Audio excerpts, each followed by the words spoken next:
देखो, पहले मैं आप लोगों को एक इंसिडेंट बताता हूँ, उसके बाद आपको खुद फ़ील हो जाएगा कि आज मैं आपको क्या समझाने की कोशिश करूँगा। तो ये इंसिडेंट है 2022 के एंड के आसपास आई गेस। उस टाइम पे ना मैं अपने दोस्तों के साथ ज़ू पर गया था।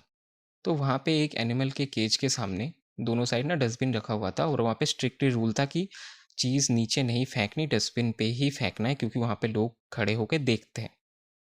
तो वहाँ पे थोड़ी-सी भीड़ लगी हुई थी और 2-3 ऐसे बदतमीज़ बंदे आए हुए थे, एकदम ही मतलब लो एथिक्स वाले। आपको समझ आ रहा होगा, जो मतलब हर चीज़ में मार-पिटाई करने लग जाते हैं, वो वाले लोग, लंबे, बहुत ज़्यादा मतलब हेल्दी वो वाले लोग थे। और उन्होंने क्या किया, वो चिप्स वाले पैकेट या फिर कुछ ऐसे कुछ था, चिप्स वगैरह ही था, उन्होंने नीचे फेंक दिया डस्टबिन के पास, डस्टबिन में नहीं फेंका। तो वहाँ पे एक थोड़े से हाई एथिक वाले एक लोग थे, बेसिकली एक बंदा था, और मतलब उसने फॉर्मल वगैरह पहना हुआ, तो समझ आ रहा था कि एजुकेटेड है और काफ़ी समझ है उसके अंदर। तो उसने सीधा बोला, तेरी बाप की जू है, तूने नीचे क्यों फेंका, वहाँ पे लिखा हुआ है, साला उठा के डाल उसमें। अब क्या हुआ, वो तीनों बंदे ऑफेंड हो गए, क्योंकि वो समझने वाले बंदे नहीं थे। उन तीनों ने उस अकेले को पीटना चालू किया, और इतने बुरे तरीके से पीट रहा था कि मैं आपको क्या बताऊं। अब क्या था ना कि कोई वहाँ पे समझ के भी ऑनेस्ट नहीं हो सकता था, क्योंकि वो जिस तरीके से पीट रहे थे, देख के आपकी भी रूह काँप जाएगी। और मुझे वो देख के इतना बुरा लग रहा था, क्योंकि हम जो वो जनरेशन है जो सिविक सेंस को प्रमोट करते, और हमारे सामने ये चीज़ होगी, कोई मतलब सच्ची बात करता है और उसको पीट रहे हैं, कितना बुरा लगता है दिल से। तो मेरे से ना रोका नहीं गया, मैं सीधा गया और मैंने पता है क्या बोला, मैंने बोला, भाई हेलो। और मैंने हाथ आगे कर दिया हैंडशेक करने के लिए। तो वो दो बंदे ना शॉक हो गए, एक तो पीट रहा था, दोनों शॉक हो गए कि ये कौन है। मैंने बोला कैसे हो, और उन्होंने ना हाथ मिला लिया, क्योंकि इंडिया के अंदर क्या है ना कि लोगों की कम्युनिकेशन स्किल्स एकदम वीक है, इवन लोगों को सोशल स्किल्स भी बिल्कुल भी ज़ीरो है, क्योंकि बचपन से सिखाया नहीं जाता। इसी वजह से इंडियन बच्चे भी आपने देखे होंगे कि घर पे गेस्ट आते हैं तो वो शर्माते रहते हैं, बात करनी आती नहीं। तो यहाँ पे अगर आप किसी को अप्रोच करोगे तो बहुत यूनिक दिखता है, जबकि ये नॉर्मल होना चाहिए, बट नहीं सिखाते, इस वजह से यूनिक दिखता है। एटलीस्ट मैक्सिमम केसेस पे ये आप अलग ही लगोगे। तो मैंने सीधा बोला, और क्योंकि ये नॉर्मल नहीं है, तो उन्होंने सोचा सही में शायद हमें जानता होगा, तो उन्होंने हाथ वगैरह मिला लिया और उन्होंने भी रिटर्न बोल दिया कि भाई कैसे हो, जबकि कोई किसी को जानता नहीं है। और मैंने बोला कि यार ये क्या कर रहे हो, इसको मार क्यों रहे हो? तो वो बोल रहे देख हमें ऐसा ऐसा बोला, जबकि मुझे सारी चीज़ें पता है। फिर मैंने ये बोला कि यार भाई इसको क्या मार रहे हो, अपना हाथ गंदा कर रहे हो यार, आप क्या क्या करते रहते हो भाई, छोड़ो यार। तो मैंने उनसे वो जो फेमिलियर फैक्टर बनाया है कि दोस्ती करने का, जबकि मैं उनको जानता भी नहीं, इसीलिए उन्होंने मेरी बात मान ली उस टाइम पे। अगर मैं सीधा जाता और उनको हम्बल वे में ही बोलता, रिक्वेस्ट ही करता कि इसको मत मारो, छोड़ दो, वो नहीं सुनते, वो बोलते तू हट, तू कौन होता है।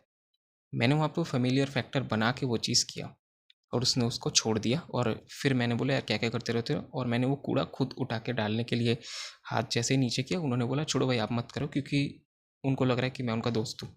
उन्होंने खुद ही डाल दिया। तो यहाँ से एक चीज़ मैंने बहुत अच्छा सीखा कि ऑनेस्ट तभी रहना चाहिए जब वो सिचुएशन हो, जो जब एनवायरनमेंट फेयर हो तभी हम फेयर तरीके से चल सकते हैं। अगर लोग वहाँ पे अच्छे नहीं हैं तो वहाँ पे आप अच्छे बन के कुछ नहीं कर पाओगे, आपको दबाया जाएगा। और अगर ऐसा सिचुएशन बन रहा है जहाँ पे आपको देख रहा है कि आपका ओपोनेंट बिल्कुल भी ऐसे मतलब हर चीज़ में ऑफेंड हो जाता है, छोटी छोटी चीज़ों में ट्रिगर हो जाता है, मार पिटाई पे उतर आता है, प्लीज़ दोस्त बन जाओ सीधा। ये सबसे बेस्ट चीज़ है करने के लिए। अब आप सोच रहे होंगे कि उस वेरी मोमेंट में मेरा दिमाग इस वे में कैसे चल गया। तो मैंने ना इस चीज़ के ऊपर काफ़ी बुक्स पढ़ी हुई है, और इतनी बार पढ़ी हुई है मैं आपको बता ही नहीं सकता, काउंटलेस टाइम पढ़ी हुई है, क्योंकि ये मेरी एक इनसिक्योरिटी थी। क्योंकि मैं शुरू से ही ऐसे जब किसी को बुरा करते हुए देखता था और उनको बताता कि मत करो, तो मैं हमेशा पिटा हूँ, ये मेरे साथ हो चुका है। तो मुझे ना उस चीज़ से बहुत ज़्यादा दुख होता था, इनसिक्योरिटी होती कि वो मेरे दिमाग में बस गई थी। तो वहाँ पे सीधा मैंने उस चीज़ का यूज़ किया, और कोई एफर्ट के बिना, क्योंकि मेरे दिमाग में ही था पहले से। तो वही बात है ना कि जहाँ पे फ़ाइट फेयर नहीं है वहाँ पे फ़ाइट करो ही मत। और ये चीज़ समय रैना में भी अपने उस लास्ट लॉन्ग वाली वीडियो में भी कही थी कि फ़ाइट वहीं पे करो जब वो फ़ाइट फेयर हो, क्योंकि अगर वो अनफेयर फ़ाइट है, अगर आप जीत भी गए तब भी आप हार गए, क्योंकि आपको दबाया जाएगा। तो प्लीज़ बेफिजूल में ऑनेस्ट होने की कोशिश मत करो। मुझे पता है ये एक अच्छी पॉलिसी है अपनी लाइफ की, बट स्टिल ये यूज़ नहीं होती इंडिया के अंदर। यहाँ पे इतना गंद एनवायरनमेंट की वजह से लोग आपकी वैल्यू नहीं करते। तो प्लीज़ डिज़ऑनेस्ट हो जाओ जहाँ पे आप दिख रहा है कि काम ऐसे निकल सकता है, और कोशिश करो जो लोग ये हरकत कर रहे हैं उनके साथ दोस्ती बना लो।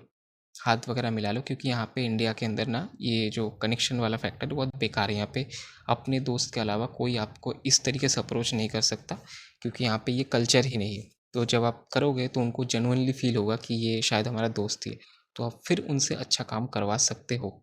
एटलीस्ट 90% टाइम पे तो आप करवा ही सकते हो।